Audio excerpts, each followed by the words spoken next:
And we're missing your brother too, by the way. That's true. Well, he's an easy target because he's 300 pounds.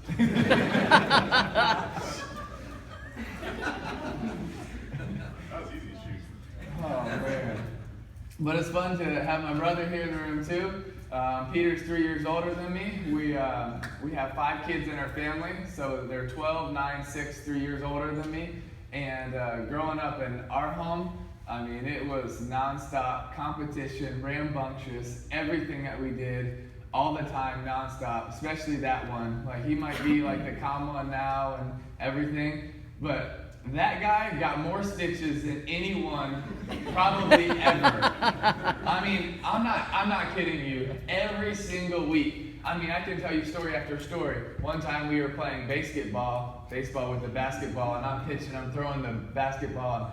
So he's the first one up to bat with the baseball bat, and all of a sudden he hits it.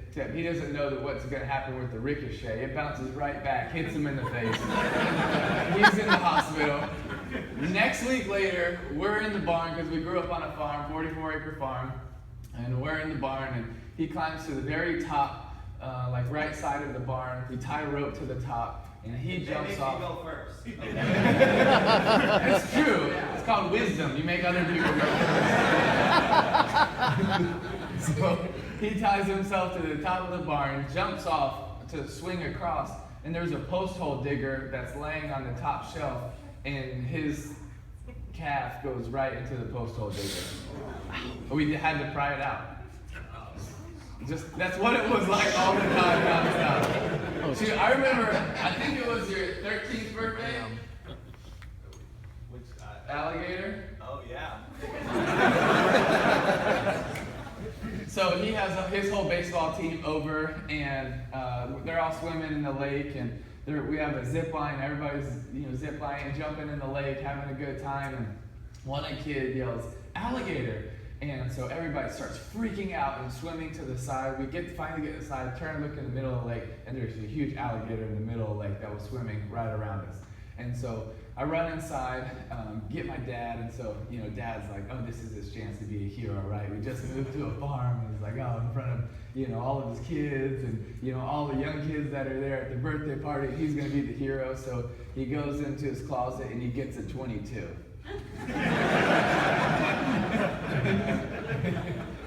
He's going to sting it to death. And so he goes back out to the lake, and he puts all the rounds into the lake and into the alligator, and so the alligator rolls over and plays dead. So my dad's like, oh, trying to be the hero in front of all the kids and everything, and this is his opportunity, So he swims out there to the middle of the lake, and so we're all like, well, we're not going to let him go by himself, so we're going to follow him. So we follow him, and we're right behind him, so nervous, and finally he gets to the alligator, and he grabs the alligator's tail, and he's like, I'm going to kind of scare the kids and have fun with them. So he starts shaking the alligator's tail. Well, the alligator starts shaking back. The alligator wasn't dead, so Dad's like, go in! So everybody's swimming inside, and we finally get back, and we're like, oh, we're alive. But that was like a daily occurrence for us at the Tebow household. Everything we did was about competition. I mean, nonstop competition. When we moved back from the Philippines, because my parents were missionaries, they signed me up for my first sporting activity, and I thought it was the Super Bowl. Except I was on the White Sox, and I was playing T-ball, and it was just in time for my first game, and I couldn't wait. So I show up to my first game. We're number 35, just like Frank Thomas, who was my favorite player. And right before we take the field, Coach Langley, he gathers us together and he says, okay, guys, now it doesn't matter whether you win or lose, but it's only about having fun. I look at him like, what the heck is this guy talking about? I yank on his shirt. I say, no, Coach, you're wrong. It's only about winning. That's when you have fun. And he looks at me. You stay right here. And I was standing on first base because I was playing first base for the first inning. And so he goes walking down the first base line and turns over to the dugout, walks up to the fence and calls my dad down. Mr. Tebow would come down here. So my dad walks down. He's like, what's up, Coach? Coach is like, well, Mr. Tebow, I think we have a problem with your son. He's like, really? What's going on? Coach Langley says, he's overly competitive. My dad's like, all right, Coach, well, let me talk to him for a second. So I'm just standing there at first base, and my dad's walking towards me, and my dad's a pretty intimidating so nervous. I will do anything to play. Like, this is my first sporting activity that I've ever played where I haven't been getting beat up by my brothers. And I was like, I couldn't wait. I really thought it was a Super Bowl. And so my dad's walking over, and I'm just, I can't be in trouble, I can't be in trouble. And finally my dad gets to me, and he leans down, and he says, Timmy, it's okay, he just doesn't understand. That's how competitive our family was. And is.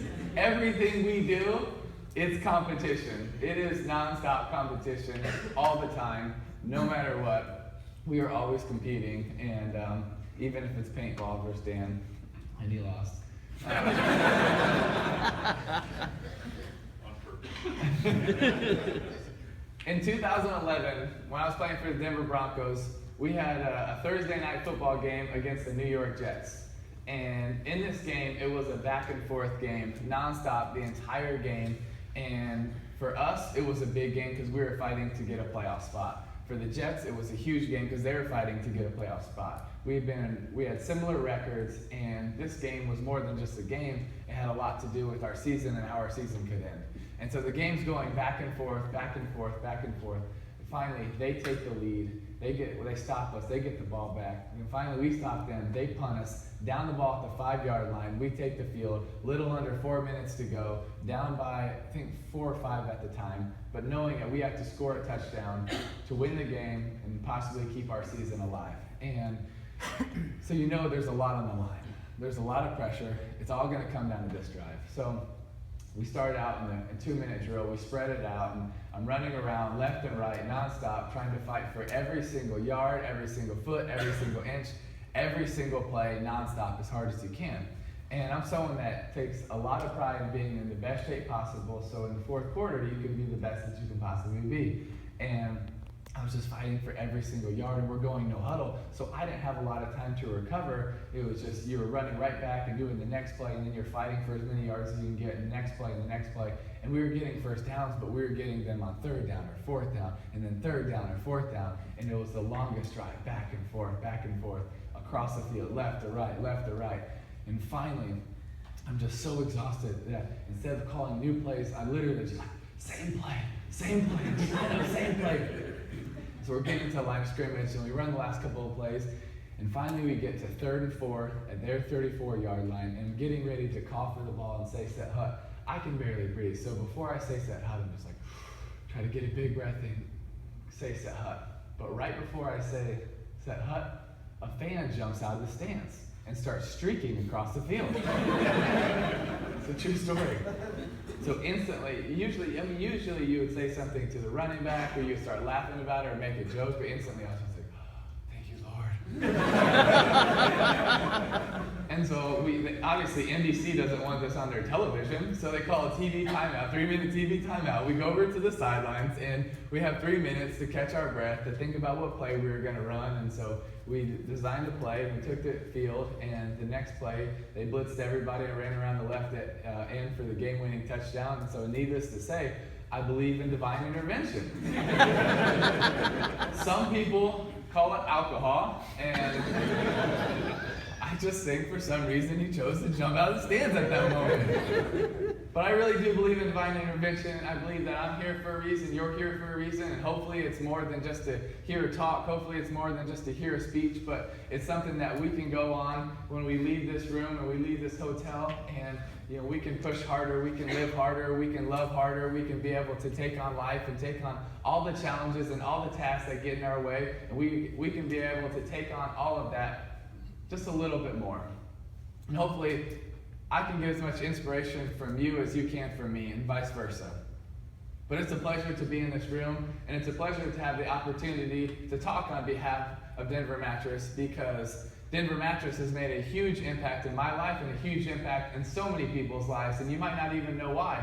But one of the biggest reasons is because they care about people all over the world, and they have made an impact with me and my foundation in serving orphans around the world, and I don't even think they realize the impact that they've made, but because of their support, we've been able to take care of over 2,000 orphans around the world in 6 different countries because of the difference that y'all have made, because of the difference that Dan has made. And so just by you sitting in this room and doing what you do, literally over 2,000 people or being loved, or being taken care of, or having a chance to go to school, or having flip-flops, or having shorts, and or being told that God loves them, God has a plan for them, and that's pretty special. So just by you being in this room, lives are being changed, so thank you very much for that.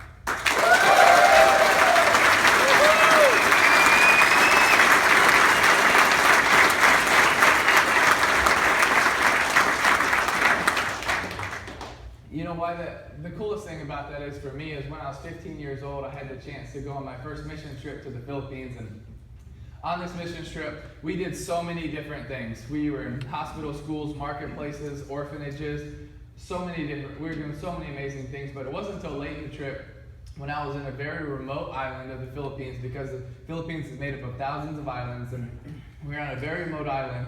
And on this island, we had to travel up a mountain to finally get to this little tiny village on top of this mountain. And it took us forever to get there. And we had to hike, and we had to get in a Jeep, and we had to drive the rest of the way on these crazy bumpy roads. And so we finally get to this village, and we get out of the Jeep, and we start walking into the village, and it was one of the craziest things. Everybody literally just put down what they were doing because they had never seen visitors before. They had never seen Americans before, and they didn't know what to do. They literally put down everything they were doing and followed us as we walk in this village. They would come up to us and try to touch our hands, touch our skin, especially any of the blonde girls. They would always try to touch their hair. This is crazy. What is this? So we're walking into this village, and we're walking in. Everybody follows us, and we gather everybody at the local high school and to share with them. And it's my turn to get up and share. And as I stand up to share, I see 3 boys in the back right corner turn and walk away. And this is crazy because everybody was literally trying to get as close as they could to the Americans, touch the Americans, give them a hug, ask them questions. I mean, literally row 1 was on my feet and I could touch row 7. That's how tight everybody is. So why would these 3 boys in the back right corner leave? I was shocked. So after I finished speaking, people were giving you hugs and shaking your hand, but I had to go see, where did these 3 boys go? And so I'm walking around the school, and finally I get to the other side, and I see this little tiny bamboo hut. And as I'm about 100 yards away from it, I see a boy crawl out of this bamboo hut. And he starts walking towards me, and I try to say hey to him, but he just grabs me by 2 of my fingers, and he pulls me to the bamboo hut. He crawls into the hut, and I crawl in after him, and I see the other 2 boys, and at first it looks like everything is okay. One of the boys is laying on a cot, and the other one is sitting there holding his hand, rubbing it like this. And I think, oh, it's nice. And then I scan the boy laying on the cot, and I get to his legs. And I could see that his legs were on backwards. And so instantly, you're pretty taken back, and you're shocked by it. I've never seen someone with their legs on backwards, literally on backwards. And I was taken back by it, but I just get on my knees, and I start talking to the 3 boys, and it's an awesome 10, 15 minutes, but I had to ask the boy laying on the cot, his name's Sherwin. I had to ask him, Sherwin, why did you leave?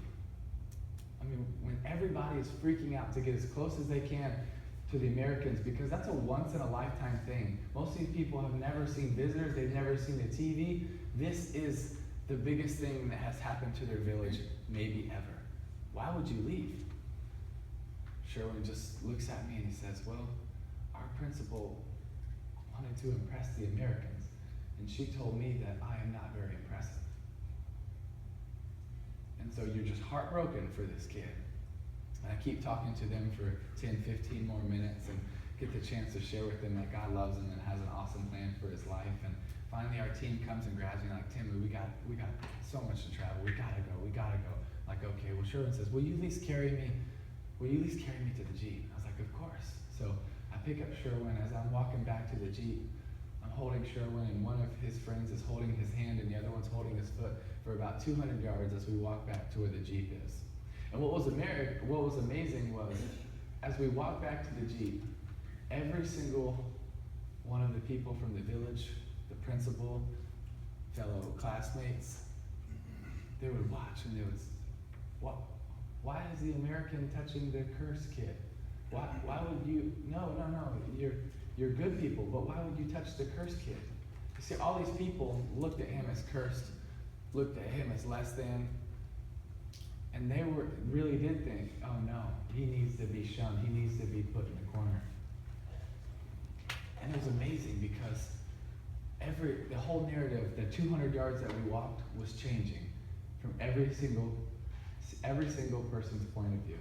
We finally get to the Jeep and I set Sherwin down. I put him over his two friends' shoulder and I pray with all three of these boys. And I look at Sherwin and I say, Sherwin, I can't wait to see you in heaven. And he says, Timmy, I can't wait to run with you in heaven. And see, for me, that was amazing because that was a boy who's never walked a day in his life. And it was so special because not just my time with Sherwin, but his two friends. So I get in the Jeep and we leave, and obviously I'm emotional thinking about my time with Sherwin and how the community and so many people treated him and how he was abandoned. But what was really encouraging for me was his two friends. Because could you imagine if you were in middle school and you had a once-in-a-lifetime event happen at your school?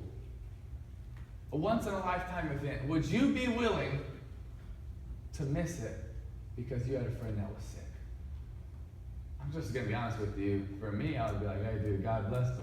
I'll see you later, bro. No, these kids, no matter what happened, they weren't going to leave his side. Whether I was carrying him, one was holding his hand, one was holding his foot.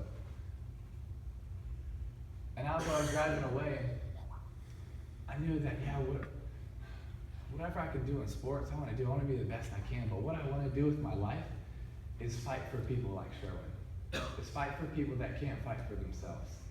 And what we want to do is we want to be those two friends. That's why our foundation's mission statement is bring faith, hope, and love to those needing a brighter day in their darkest hour of need.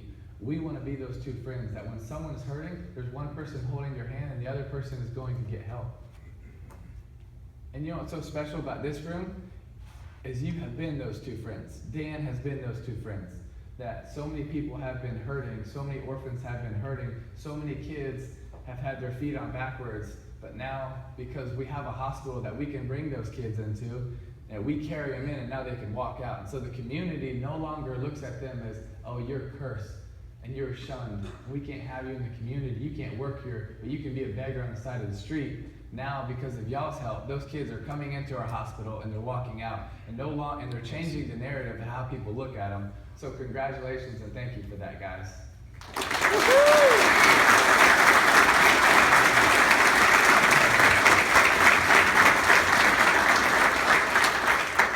All of you in your own way, you're leaders. And there's people that follow you and there's people that look up to you. And there's also opportunity for you. I'm sure every single person in this room is ambitious and you want to accomplish things. When I was 8 years old, my dad came back from a trip to the Philippines and super close with my dad, and we missed him, and he finally got back, and we met him at the airport, and we were driving home, and he pulled over into a Blockbuster, back when there were Blockbusters. He goes inside and he rents the VHS, back when there were VHSs, and he comes back to the car, and I'm like, Dad, what'd you get? Dad, what'd you get? He says, I'll tell you when you get home.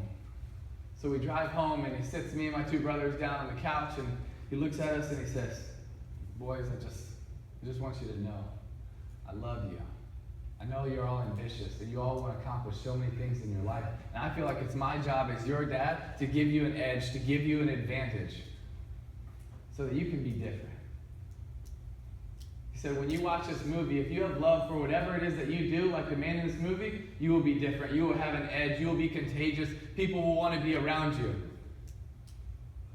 If you have passion, like the man in this movie, you'll be different. Because not a lot of people live like that. And if you're willing to sacrifice, like the man in this movie, then you will definitely have an edge. So he sat down and he hit play on the movie Braveheart. And yes, it was a little much for an 8-year-old, I'll give you that. My mom wasn't too happy. She wasn't, Bob, what are you showing them? But it was my favorite movie, and I've probably seen it 50 times. And it wasn't just because it was a great movie, it was because also what my dad told me. But it wasn't just one time. He would also mention it to me before practices, after games, before games. Hey, Timmy, do you really love what you're doing? Do you really love it? Because if not, why are you doing it? Why are you doing it? Do you really love it? Are you passionate about it? You see, people get confused with what passion really means. We could all watch a highlight video on these screens. We could get excited, motivated, and hyped. But you know what? When I get hit by a 300-pound lineman, I am no longer excited, motivated, and hyped. But I'm still passionate. You see, excitement, motivation, and hype, they come and go. Ebbs and flows, all the time. Whether it's how you sleep that night, or what's the last meal you had, or the last video you watched, those come and go. But passion is something that no one can take from you. Passion is something that is deep, that is real, and when you're passionate about something, you will be willing to sacrifice. See, for me, it was for the game of football. There was no problem being the first one up or the last one to leave. Why? Because I loved it. I was passionate about it. I was willing to sacrifice whatever it was. Time, energy, money, resources. You would be willing to sacrifice that because you love something. You're passionate about it. You want to be great at it. You want to be great at it. Let me ask you a question. What do you love? What are you passionate about? What are you sacrificing for? Let me ask you a question. Are you really passionate about being the best that you can? Are you really passionate about it? Every day, do you wake up and you think, hey, today, I'm just so focused on how I can get better? Or are you focused on today, how can I just get by? I'll tell you what, there's a lot of great athletes that I played with, and their mindset was, hey, how can I just get by today? They were still great, but they weren't as good as they could have been. Every day, how do you approach life? Are you excited about it? Do you love it? Are you passionate about it? Are you sacrificing for what you want your goals to be? Or are you just trying to get by? Gosh, I tell you what, I can't wait to watch Netflix tonight, you know? What is it? Do you really love it? Are you passionate about it? Are you willing to sacrifice? You know, I've been blessed to be around some of the best leaders in the game of football. From Urban Meyer to Bill Belichick to Chip Kelly to a lot of really, really good leaders. To a lot of people who are the best at what they do. And one of the best, I think, in the country is my college coach, Urban Meyer. When I was getting recruited out of high school, I had the opportunity to go to a lot of different places. And actually, I had to tell the world on December 15th where I was going. The problem is that I had no idea. On December 12th, we were playing for the state championship, and I had to make up my mind and tell the world where I was going to go play college football in 3 days. And I had no idea. So that night, I gathered my whole family together, and I was like, okay, guys, I got it narrowed down to 5 schools. It's Florida, Alabama, LSU, Michigan, and Southern Cal. And the problem is I have no idea where I'm going to go. And so it's like, okay, let's talk through it. And so what are your top 3? Well, after talking for a while, I was like, well, I really love this guy named Urban Meyer at Florida, special coach. I love the tradition at Alabama. And, you know, LSU, they have a lot of passion for their program. I was like, I like Michigan, but the girls there are just not pretty enough. So that's just a joke, guys. No, but for real, we'll narrow them off. And then Southern Cal, it's all the way across the country, so narrow them off. So let's bring them all in one more time. So they all came to the house one more time. Florida, Alabama, and LSU. LSU came in first. They left. Florida came in next. They left. And then Alabama came in the next day and literally stayed 14, 15 hours. My mom, being a sweet lady, cooked them breakfast, lunch, and dinner. But then afterwards, she was like, guys, if y'all want to eat again, there's a Cracker Barrel right down the street. So they finally left, and it's, you know, 12:30 at night, and the whole family's there, and so I'm freaking out about where I'm supposed to go because I have no idea. And now I'm really torn. It's Florida and it's Alabama. It's Florida and it's Alabama. You see, Florida's out of the picture for most of my high school career. I just wasn't really interested, but then they hired this guy named Urban Meyer, and he started recruiting me, and I'll tell you, there's just something special about him. I can't really tell you what was so special about him and his leadership qualities, except being around him made me believe in myself so much more. That we could accomplish something special, that we would accomplish something special. So that night as we're sitting there with the family, I just looked at my dad and I said, Dad, I have no idea where I'm supposed to go. I'm torn. I love Alabama. I love Florida. Where do I go? He looks at me and says, Timmy, you've always made good decisions. We trust you. You're going to make another good decision. I'm like, well, thanks, but that doesn't help me. All right, Mom, you tell me where to go. She's like, I'm with your father. Mom, all right, Christy, Katie, Robbie, Peter, tell me, where am I supposed to go? Y'all know me better than Mom and Dad. I have no idea. Please tell me, where am I supposed to go? Where am I supposed to go? They just say, Timmy, we trust you. You're going to make a great decision. I get it. Appreciate that. Thank you. But where am I supposed to go? And now I'm freaking out. I'm getting agitated. I'm getting frustrated. Dad, just tell me, where am I supposed to go? I have no idea. I love Florida. I love Alabama. Where do I go? Where do I go? Dad says, why don't you do this? I want you to go to your room, get on your knees, pray about it. In the morning, I'm sure God will put on your heart exactly where you're supposed to go. I'm like, that's good parenting. So I go to my room, I get on my knees, I pray about it. In the morning, I have no idea where I'm supposed to go. So that whole day, I take my dog out to the lake, and same lake as the alligator, and we're sitting out by the lake, praying about it all day, trying to figure out where am I supposed to go, talking to my advisors, thinking about it, pros and cons, everything. I mean, everything I possibly do to decide between Florida and Alabama. I just had no idea. Back and forth, back and forth. Finally, it's like 3 o'clock, and I have to tell the world on ESPN where I'm playing college football. And I go inside, I type out my speech, and at the end of my speech, next year I'll be playing football for the University of blank. I take a shower, I get all dressed in my suit and tie, and then I head up to school because I was like, I'm just going to ask my high school football coach. He's been with me the last 3 years. He's awesome. He's like a father figure. He's going to tell me where I'm supposed to go. So I finally get to school. Coach Howard, please tell me, where am I supposed to go? He's like, Tammy, I'll tell you what, I've had you the last 3 years, and you've always made great decisions. I'm just so upset right now.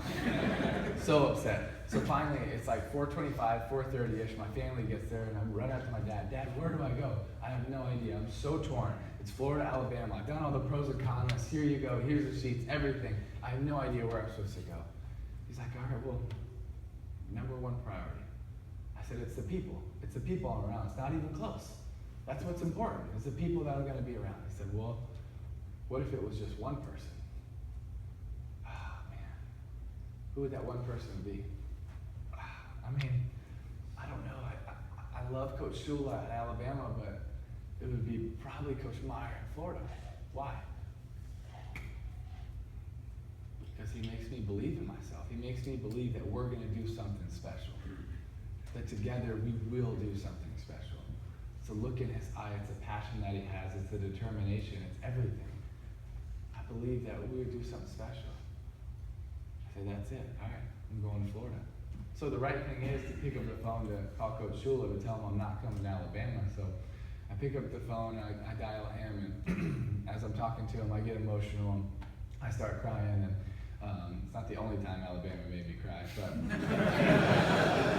it's not that funny. So I'm talking to Coach Shula, and I'm, hey Coach Shula, I'm sorry, but I'm going to go to Florida. And he said, Tim, you stop right there. I love you just as much now as if you came to Alabama. You're going to have a great career, and hopefully I'll coach you one day. I hang up the phone, I look at my dad, and I'm like, that's the coach I'm supposed to play for. I just told him I'm going to Florida, and he said he loves me.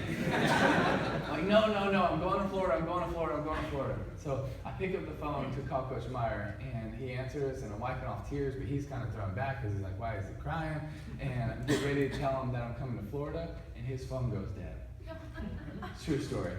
And I'm dialing it back, and those silly Blackberries won't turn back on, and they're literally like, we gotta get him on stage. I'm dialing, it's going to voicemail, and I'm like, I'm not telling him I'm coming to Florida on voicemail. And so I'm dialing, finally, I just have to give up. He's trying to get it turned back on, and they finally push me on stage, so I walk on stage, and there's this huge auditorium, and it's red and white and orange and blue, and I sit down on the dais, and my parents and family are up here, and my coach is up here, so I sit down, and ESPN's mic me up, and I look over at my dad, and I was like, Dad, I didn't actually tell Coach Meyer I'm going to Florida. I could still go to Alabama. And so all the ESPN people that are down here, we're not going live, but they're like, what, is this real? And so finally, they're counting down, okay, 5, 4, 3, 2. I'm thinking, I I have no idea what I'm going to tell them. Where am I going to school? And so I'm doing this 2.5 minute interview where the whole time I'm putting on this happy face, but in the back of my head, it's just straight agony. I'm trying to figure out, where am I going to school? Florida or Alabama? And in my head, even while I'm talking, I'm going over the pros and the cons. But right before they ask me, where will I be playing college football? I really start to think. About Coach Meyer, his passion, his determination, the look in his eye, and how he makes you believe that you are going to be the best that you can be. So at the last second, when they asked me, where will you be playing college football? I said, University of Florida. Honestly, I thought I was going to feel great afterwards. I didn't. I felt extremely sick, and half the place was excited, and the other half was booing me, and it was great. It's not the only time that happened either. And so, I walk off stage, and I'm riding home, and I literally have to ask my mom can I have a trash bag? I feel like I'm going to throw up the whole ride back. And I finally get home, and I'm just agonizing about it. I feel like I let so many people down, and just talking to my mom and dad, being really frustrated, saying, I tried to do it right. I tried to trust the Lord. I tried to pray about it. I wanted to do the right thing. And for me, that was one example that sometimes, even though you don't see it, God doesn't show you, it still doesn't mean that He's not leading you the entire way. And now I can look back and say, yeah, God definitely was leading me to where I'm at. And He's leading every single one of us to where we're at. And we're there for a reason. We're where we're at in these seats for a reason. But one thing that I want to touch on is why I chose Florida, why I chose Coach Meyer, was because he made me feel really good. He made me feel like I could accomplish something special. And for every single person in this room, it's important to feel like that. But it's important for the people around you to feel like that. It doesn't matter if it's the game of football, if it's selling mattresses, it doesn't matter what it is. Do you make the people around you believe in what you can do with them? Do you make them believe in what they can do? Are you someone that builds people up? Are you someone that makes the people around you better? Are you someone that together you're going to be better than separate? Are the people around you excited to see you every single day? Are they excited to see you because you bring a passion that most people don't? You know this. Most people don't wake up every single day excited to take on life, excited to take on the challenges, and ready and able for whatever life throws at them. No, it's they have to have a coffee and, I got to figure it out first and I'm going to get excited. Are you actually passionate about what you do? Are you willing to sacrifice for it? Are you really excited about it? Do you really love it? Do you really love it? Because I'll tell you this, if you do, you will have such an edge because people will want to be around you. Why? Because not many people live like that. There's just not many people live like that. There's not really that many people that wake up every single day and say, man, I love life. I'm passionate about it. I'm ready to take it on. I'm going to sacrifice for it. You don't get that a lot. But you can be that person. Do you know why? Because it's not a gift. It's a choice.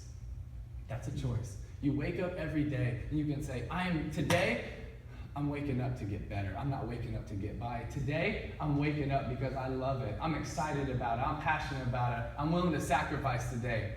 I'm willing to go all in today. Or you can be that person that you just kind of wake up and I'm going to meander through life and I'm okay being mediocre. But I just don't believe that you were created that way. You weren't created by a mediocre God. You weren't created to be mediocre. You were created for good works, which He planned beforehand. You were created to do amazing things. And sometimes we just got to realize our potential. We got to realize that we were created by an awesome God. We were created to do amazing things. And if sometimes we just have the confidence that we were created to do something special, then go do something special. But you have to believe in yourself. You have to believe that you are gifted for such a time as this. You have to believe that you have the talent. You have to believe that you can make the choice every single day to wake up, to love it, to be passionate about it, and sacrifice. Because in a game, it's not always the most talented person that wins. It's not always the most talented team that wins. It's who is willing to go the farthest. Who is willing to go to the place that the other person is going to flinch. So many times, that's when the game is won. So many times in your life, you can make that choice every single day. I'm going to go a little bit farther. I'm going to give a little bit more. I'm going to love a little bit more. I'm going to be so passionate about my job that when I walk into work, every single person around me is going to get better because I'm so contagious. I'm contagious with how I live, with how I love, with how I talk to people. I'm going to build every single person up, and they're going to love to be around me every single day. Heck yeah. You know what's amazing about that? It's a choice.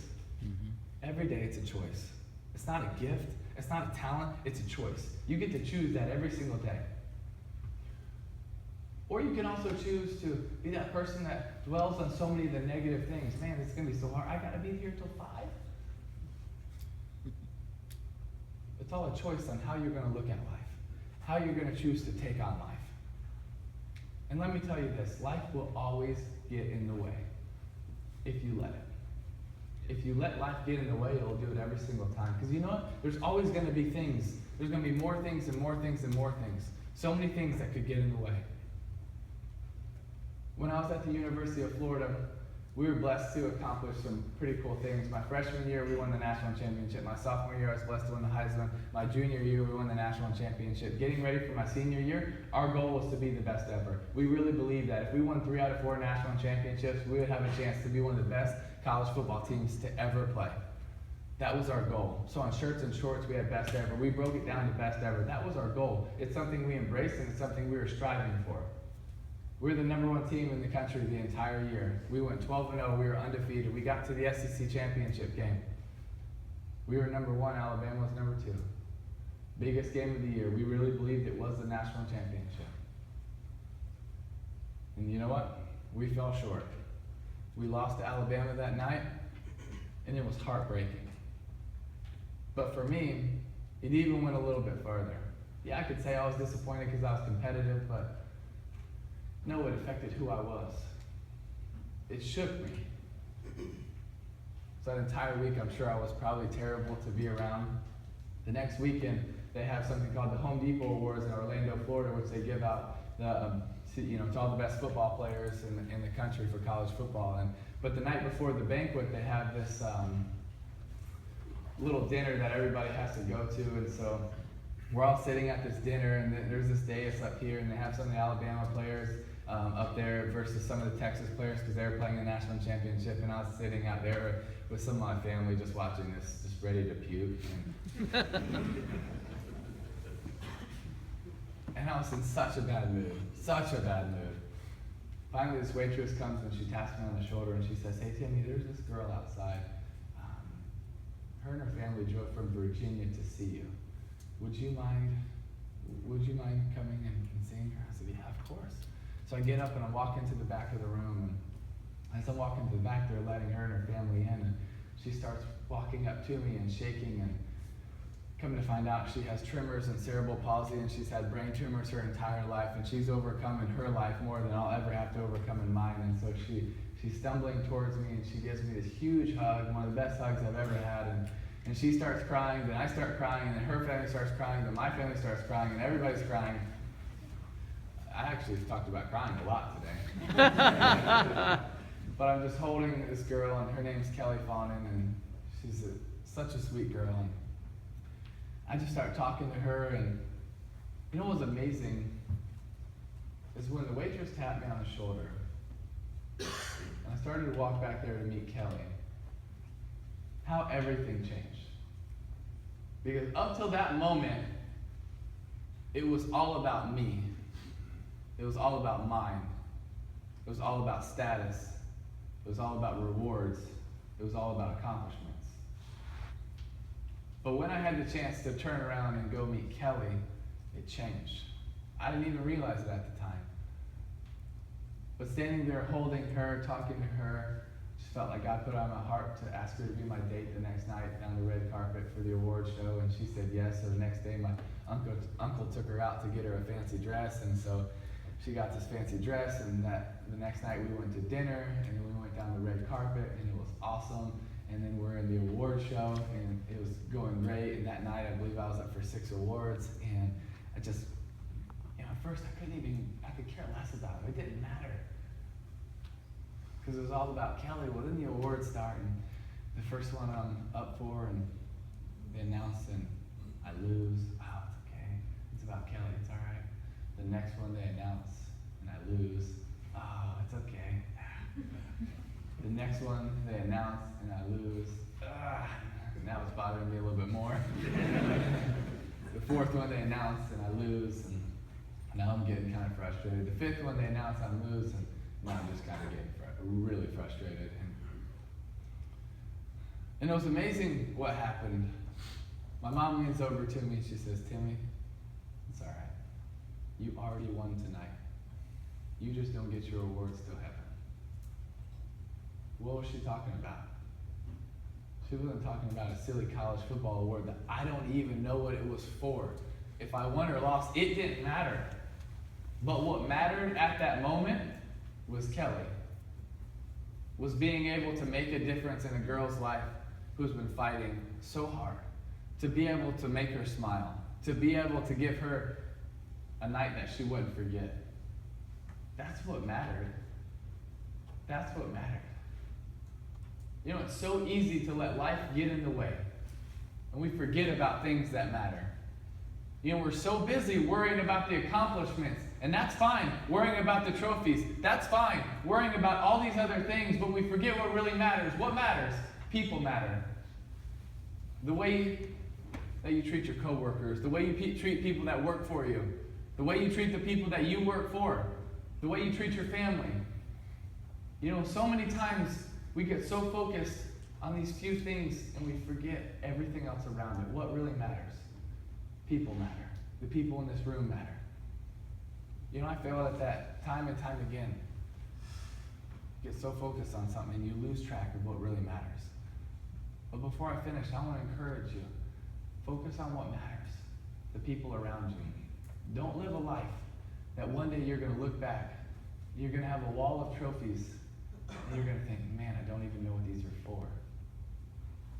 Look back and say, no, look at all these people that I've touched their lives. I've encouraged them. I've loved them. I've helped them. I've made a difference in their life.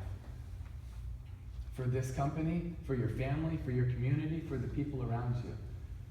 Be that person that not just in your work you love it, but everything you do, you love it. You're passionate about it and you're willing to sacrifice. And you don't get caught up like I did in the trophies, but you get caught up in people. You get caught up in loving people, and you don't miss the chance to help Kellys. You don't miss the chance because it's all about you. You know what's special? When you really reach your full potential is when you take the focus off of yourself and you put it on other people. And when you put the focus on the people around you, the people that work for you, the people that you work for, your family, it's going to be amazing to see the fulfillment you get, the purpose that you feel, and then the results because of it. Because people want to be around that. People want to be cared for. People want to be loved. We all have a place for that. And you know what? You can change people's life. Because there's someone that's watching you, there's someone that's listening to you, and there's someone that's life is going to be better or worse because you're in it. The question is, which one? But that's your choice. You get to make it every single day. You get to change lives. But before I leave, I just want to say thank you for changing so many lives all over the world because of what you do and because of the gifts that you made to our orphans around the world and y'all's vision around the world to make a difference. It's more than just selling mattresses. It's changing lives, and I appreciate it. So from the bottom of my heart, thank you so much. God bless you all.